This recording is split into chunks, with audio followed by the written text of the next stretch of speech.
RS football family പുതിയ വീഡിയോയിലേക്ക് എല്ലാ മനുഷ്യ സ്വാഗതം. നമ്മൾ ഇന്ന് സംസാരിക്കാൻ പോകുന്നത് ഇന്നലെ രാത്രി നടന്ന നാഷണൽസ് ലീഗ് സെമി ഫൈനലിന്റെ പോർച്ചുഗൽ വിസസ് ജർമ്മനി മത്സരത്തെ കുറിച്ചാണ്. മത്സരത്തിൽ CR7 പോർച്ചുഗൽ 2-1 ജർമ്മനിയെ പരാജയപ്പെടുത്തി നാഷണൽസ് ലീഗിന്റെ ഫൈനലിൽ കയറിയിരിക്കുന്നത്. അതുപോലെ ഫസ്റ്റ് ഹാഫ് എന്താ ഒരു കളിച്ചങ്ങന്മാരെ, ഒരു രക്ഷയില്ലാത്ത തീയായിരുന്നു. ഗോളൊന്നും വീണില്ലെങ്കിലും രണ്ട് സൈഡിൽ നിന്നും അറ്റാക്കും ഡിഫൻസും നിറഞ്ഞൊരു വല്ലാത്തൊരു കളി. ഞാൻ വിചാരിച്ചത് സെക്കൻഡ് ഹാഫിന് ഇതേപോലെ പോയിട്ട് ഒരു എക്സ്ട്രാ ടൈമിലേക്കോ പെനാൽറ്റിയിലേക്കോ പോകുന്ന വിചാരിച്ചു. പക്ഷേ സെക്കൻഡ് ഹാഫ് എത്തിയപ്പോൾ കളി തിരിച്ചു. സെക്കൻഡ് ഹാഫ് തുടങ്ങിയപ്പോൾ തന്നെ ജർമ്മനി ലീഡ് എടുത്തതിന് ശേഷമാണ് പോർച്ചുഗൽ ശരിക്കുള്ള ടീം വർക്കായിട്ട് കളിച്ചത്. അതുവരെ ഒരു ഇൻഡിവിജ്വൽ കളിയായിരുന്നു പോർച്ചുഗലിന്റെ ഭാഗത്തുണ്ടായിരുന്നു. ഒരുപാട് അവസരങ്ങൾ കിട്ടിയിട്ടുണ്ടായിരുന്നു. സ്റ്റേഗനൊക്കെ ഒരുപാട് അവസരങ്ങൾ തട്ടിമാറ്റി. പക്ഷേ ഈ ഒരു ഗോൾ എപ്പോഴാണ് വീഴുന്നത്, അതേപോലെ പോർച്ചുഗലിന്റെ സബ്സ്റ്റിറ്റ്യൂട്ട് 3 പേര് വരുന്നുണ്ട്. അതിൽ വെറ്റിനിയും അതേപോലെ സെമഡോ ഒക്കെ വന്നതിൽ കളിയിൽ ഉണ്ടാകുന്ന മാറ്റങ്ങളായിരുന്നു. പോർച്ചുഗൽ ഉണർന്ന് കളിച്ചത് ആ ഗോൾ വീണ ശേഷമാണ് ഒരു ടീമായിട്ട് കളിച്ചത്. അതുവരെ ഒരു ഗോൾ അടിക്കണം എന്നുള്ള ഒരു ഇതിലായിരുന്നു. പക്ഷെ ഒരു ടീമായിട്ട് കളിച്ചിട്ട് 2 ഗോൾ അടിച്ചിട്ട് ചങ്ങന്മാര് ഫൈനലിൽ ബർത്തുറപ്പിച്ചു. എന്തായാലും അടിപൊളിയായിരുന്നു കളി. അവസാനത്തെ 10-20 മിനിറ്റ് ഞാൻ ജർമ്മനിയിൽ നിന്ന് ഇതിൽ കൂടുതലൊരു കളി പ്രതീക്ഷിച്ചു. പക്ഷെ തീരെ നിറമങ്ങിയായിരുന്നു. ഇതും സ്റ്റേഗൻ കുറച്ച് സേവുകളും കൂടി ഇല്ലായിരുന്നെങ്കിൽ 2 ഗോൾ കൂടെ വീഴേണ്ടതായിരുന്നു ജർമ്മനിക്ക്. പക്ഷെ സ്റ്റേഗന്റെ നല്ല സേവുകൾ ഉണ്ടായിരുന്നു. എന്തായാലും കളി അവസാനത്തെ 20 മിനിറ്റ് ജർമ്മനി ഭയങ്കര മോശമാക്കി. എന്താ പറയുക, ജർമ്മനിയുടെ കളി എന്ന് പറഞ്ഞാൽ അവസാനത്തെ 20 മിനിറ്റ് ഒക്കെ ചിലപ്പോൾ 1-2 ഗോൾ ഇട്ട് തിരിച്ചു വരലുണ്ടായിരുന്നു. പക്ഷെ പോർച്ചുഗലിന്റെ ഡിഫൻസിന് മുന്നിൽ അത് നടന്നില്ല. ശരിക്കും നല്ല കൂട്ടിയിട്ടുണ്ടായിരുന്നു. ഒരു വകയ്ക്കും ഉള്ളിലോട്ട് അനങ്ങാൻ വയ്യാതെ രീതിയിലാണ്. അപ്പോഴും ചാൻസുകൾ കിട്ടിയത് പോർച്ചുഗലിന് തന്നെയായിരുന്നു. 2-3 ഗോളിന് ചാൻസുകൾ കിട്ടിയിട്ടുണ്ടായിരുന്നു. സ്റ്റേഗൻ അത് നല്ല രീതിക്ക് സേവ് ചെയ്തു. അതേപോലെ ജർമ്മനിയുടെ ഡിഫൻസും അവസാന ടൈമായപ്പോൾ ഭയങ്കര വീക്കായിരുന്നു. ഭാഗ്യം കൊണ്ടാണ് 1-2 ഗോൾ കൂടെ വീഴാതിരുന്നത്. അപ്പോൾ നമുക്ക് കളിയിലോട്ട് വരികയാണെങ്കിൽ കളി തുടങ്ങി ഫസ്റ്റ് ഹാഫ് മുതൽ നല്ല 2 ടീമുകളും അറ്റാക്കും ഡിഫൻസും ഒക്കെ ആയിട്ട് കളി ഇങ്ങനെ പോയിക്കൊണ്ടിരിക്കുകയാണ്. ഫസ്റ്റ് ഹാഫിൽ 0-0 പിരിഞ്ഞു. പക്ഷെ ജർമ്മനി നിന്ന് കത്തിച്ചുകൊണ്ടിരിക്കുകയായിരുന്നു. ഫുൾ ആരവങ്ങൾ 2 സൈഡിൽ നിന്നും 2 ഫാൻസിന്റെ ആൾക്കാരും ഇരുന്ന് ചിയറപ്പ് ചെയ്തുകൊണ്ടിരിക്കുകയായിരുന്നു. നമ്മളും ആസ്വദിച്ച് കളി. സെക്കൻഡ് ഹാഫിൽ തുടങ്ങി കുറച്ച് നേരം കഴിഞ്ഞപ്പോൾ തന്നെ അടിപൊളി കിംച്ചിയുടെ ഒരു അടിപൊളി അസിസ്റ്റിൽ റിറ്റ്സ് ആള് ഹെഡിലൂടെ സൂപ്പർ ഒരു ഗോളാണ് നേടിയത്.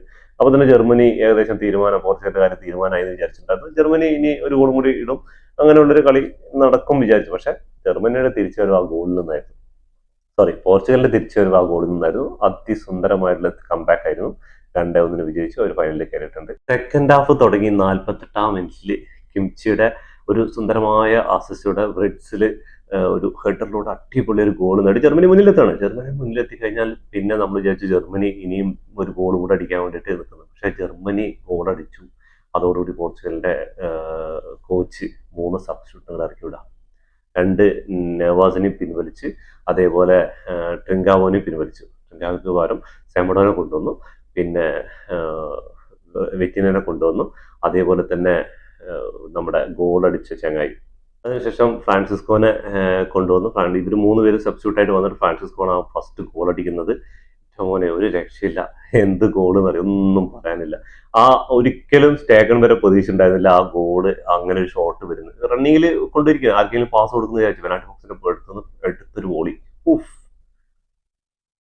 സ്റ്റേഗൻ ചാടുന്ന ബോള് പെനാൽറ്റി ബോക്സിനുള്ളിൽ വരും. നല്ലൊരു ഡൈവ് ചെയ്ത് സ്റ്റേഗൻ. പക്ഷെ അത്രയും ടൈമിംഗ് ഒന്നും ഉണ്ടായിരുന്നില്ല. അത്രയും പെട്ടെന്നായിരുന്നു ആ ബോള് പോസ്റ്റിനുള്ളിൽ കയറിയത്. ഈ ഒരു 3 സബ്സ്റ്റിറ്റ്യൂട്ടാണ് പോർച്ചുഗലിന്റെ കളി തന്നെ മാറിയത്. ഫ്രാൻസിസ്കോയും അതേപോലെ ഇവന് സെമഡോ ഇറങ്ങിയിട്ടുണ്ടായിരുന്നു. അതേപോലെ നമ്മുടെ ടിന മിഡിൽ വന്ന സമയത്ത് കളി മെനയാൻ തുടങ്ങി. ഇത് കണ്ടില്ലേ, PSG ചാമ്പ്യൻസ് ലീഗ് എടുക്കുന്നതിൽ നിർണായക പങ്ക് ആ ചങ്ങായി വഹിച്ചിട്ടുണ്ട്. എന്താ കാരണം എന്ന് പറഞ്ഞാൽ അതൊന്നത് കളി കണ്ടാൽ മനസ്സിലാവും. അവസാനത്തെ 35 മിനിറ്റ് കണ്ടാൽ മതി. ചങ്ങായി ബോളുകളും കൺട്രോൾ ചെയ്തിട്ടുള്ള പാസുകളും ആ ഒരു ഇമ്പാക്ട് ഉണ്ടാക്കാൻ പറ്റുക. ഇവര് 3 ഇറങ്ങിയ ശേഷമാണ് ഈ വിങ്ങിലും ഈ സൈഡും മൊത്തം സെൻട്രൽ ഈ സൈഡിലൂടെയാണ് കളി പോയിക്കൊണ്ടിരുന്നത്. അങ്ങനെ 68-ാം മിനിറ്റിൽ നമ്മുടെ സാക്ഷാൽ ക്രിസ്ത്യാനോ റൊണാൾഡോയുടെ ഗോളിലൂടെ അടിപൊളിയായിട്ട് പോർച്ചുഗൽ തിരിച്ചു വരികയാണ്. അപ്പോൾ ഇന്നെല്ലാവരും ഫസ്റ്റ് ഗോൾ കിട്ടിയപ്പോൾ പോർച്ചുഗലിന്റെ കാര്യം തീരുമാനമായി എന്ന് വിചാരിച്ചതാ. പക്ഷെ ജർമ്മനിക്ക് മുന്നിൽ അവർ തോൽക്കാൻ ഒരിക്കലും നിന്നില്ല. അവര് 2-1 സുഖമായിട്ട് അതിനുശേഷം ജർമ്മനിയുടെ അറ്റാക്കുകളൊക്കെ തടഞ്ഞു നിർത്തി അടിപൊളിയായിട്ട് പിന്നെ പോർച്ചുഗൽ ഒരുപാട് ചാൻസുകൾ കിട്ടിയിട്ടുണ്ടായിരുന്നു. ക്രിസ്ത്യാനോ റൊണാൾഡോയുടെ 937-ാം ഗോളാണെന്ന് പറഞ്ഞത്. ഇനി 1000 ഗോളിലേക്ക് കുറച്ച് അകലം മാത്രമേ ഉള്ളൂ. എന്തായാലും ചങ്ങായി ഈ അടുത്തൊന്നും ഇവിടുന്ന് പോകില്ല. 1000 ഗോൾ ആക്കിയിട്ട് തന്നെ ക്ലബിൽ നിന്നൊക്കെ വിടുള്ളൂ. ഏകദേശം ഇപ്പോൾ ഈ ഒരു 2026 വേൾഡ് കപ്പ് വരെയായിരിക്കും ചിലപ്പോൾ രാജ്യത്തിന് വേണ്ടി കളിക്കുക. പക്ഷേ ക്ലബ്ബുകളിൽ എന്തായാലും കളിച്ചിട്ട് ആള് 1000 ഗോൾ തയ്ക്കും, എന്നിട്ടായിരിക്കും ഫുട്ബോളിനോട് വിട പറയാൻ തോന്നുന്നത്. അതിനുള്ള ഫിസിക്കലി ഉണ്ട് ആളുടെ. ഇന്നത്തെ ആ ഒരു 34-ാം മിനിറ്റിൽ അങ്ങനെ ഒരു ഹെഡറൊക്കെ ഉണ്ടായിരുന്നു. എൻ്റെ മോനെ എന്ത് ഹൈറ്റ് ചരിട ഹെഡ് ചെയ്തെന്ന് അറിയോ. അപ്പോൾ ആ പ്രായം 40 വയസ്സായി എന്ന് പറഞ്ഞിട്ട് അതൊന്നും വിഷയമല്ല. ചങ്ങയുടെ പവറും ഇതൊന്നും പോയിട്ടില്ല. അങ്ങനെ എനിക്ക് തോന്നുന്നു ഈ ഒരു ഗോൾ കിട്ടിയപ്പോഴാണ് പോർച്ചുഗൽ ഒന്ന് ഉണർന്ന് കളിച്ച് ഒരു ടീമായിട്ട് കളിക്കാൻ, ടീം വർക്കായിട്ട് കളിക്കാൻ തുടങ്ങിയത്. അതേപോലെ ബ്രൂണോ ഫെർണാണ്ടസും ഫെർണാണ്ടോ സിൽവയൊക്കെ കളത്തിൽ നിറഞ്ഞ് കളിച്ചു. അതിന്റെ ഗുണം തന്നെയാണ് ഈ 2 ഗോളിന് വിജയിക്കാനും അതേപോലെ ഫൈനലിലെത്താനും. നമുക്ക് ഇവരുടെ ഇന്നത്തെ സ്റ്റാറ്റസിലേക്ക് ഒന്ന് കടന്നാലോ. സ്റ്റാറ്റസിലേക്ക് പോവുകയാണെങ്കിൽ നമുക്ക് ആദ്യം പോർച്ചുഗലിന്റെ സ്റ്റാറ്റസിലോ. പോർച്ചുഗൽ 17 ഷോട്ട് എടുത്തിട്ടുണ്ട്, അതിൽ 6 ഓൺ ടാർഗറ്റിലേക്കാണ്. അതേപോലെ ജർമ്മനിയുടെ സൈഡിൽ വരികയാണെങ്കിൽ ജർമ്മനി 9 ഷോട്ട് എടുത്തിട്ടുണ്ട്, അതിൽ 5 ഓൺ ടാർഗറ്റിലേക്കാണ്. ബാൾ പൊസിഷൻ നോക്കുകയാണെങ്കിൽ 55 ജർമ്മനി, 45 പോർച്ചുഗലാണ്. പാസിംഗ് അക്യുറസി 89% ജർമ്മനി ചെയ്തപ്പോൾ 86% നമ്മുടെ പോർച്ചുഗൽ ഉണ്ടായിരുന്നത്. ഫൗൾസ് 9 ജർമ്മനി കമ്മിറ്റ് ചെയ്തപ്പോൾ 10 ഫൗളാണ് പോർച്ചുഗൽ കമ്മിറ്റ് ചെയ്ത്. യെല്ലോ കാർഡ് ജർമ്മനിക്ക് 3 പോർച്ചുഗലിന് 2.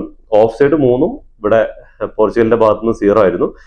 കോർണേഴ്സ് പോർച്ചുഗലിന് 4 കിട്ടിയപ്പോൾ ജർമ്മനിക്ക് 3 കിട്ടിയിട്ടുണ്ടായിരുന്നുള്ളൂ. അതൊക്കെ തീരെ അതാണ് ആ ഡിഫൻസിന്റെ അപ്പുറത്തേക്ക് ബോൾ പോകേണ്ടതിൽ 2 സൈഡിലേക്കും കിട്ടിയ ചാൻസുകൾ മുതലാക്കി. അതേപോലെ നമ്മുടെ ഇന്നത്തെ ഗോൾ അടിച്ച താരമുണ്ടല്ലോ, ചങ്ങായി നോട്ട് ചെയ്ത് വെച്ചോ, ജുവന്റസിന് വേണ്ടിയിട്ടാണ് ആളിപ്പോൾ കളിച്ചുകൊണ്ടിരിക്കുന്നത്, ഫ്രാൻസിസ്കോ. ഈ ചങ്ങായി ഒരു രക്ഷയില്ല കേട്ടോ. എന്താ രണ്ടാമത്തെ ഒരു ഗോൾ കൂടെ വേണ്ടായിരുന്നു, ഭാഗ്യം കൊണ്ടാണ് അത് പോസ്റ്റിന് പുറത്തിലോട്ട് ഉരസി പോയത്. സ്റ്റേഗൻ വരെ അതിന് ഡൈവ് ചെയ്യാൻ നിന്നില്ല. എന്താ കാരണം അത്രയും പെട്ടെന്നുള്ള ഇതായിരുന്നു, അതൊരു കൗണ്ടറിലൂടെ കിട്ടിയതായിരുന്നു. എന്തായാലും CR7 കരിയറിൽ ഒരു പൊൻതൂവൽ കൂടി നേടുന്ന ഇനി ഒരു കളി അകലെയാണ്. ഇനിയിപ്പോൾ സ്പെയിനാണോ ഫ്രാൻസ് ആണോ പോർച്ചുഗലിനെതിരെന്ന് അറിയില്ല. എന്തായാലും വീറും വാശിയുള്ള ഒരു കളി തന്നെ ആയിരിക്കും.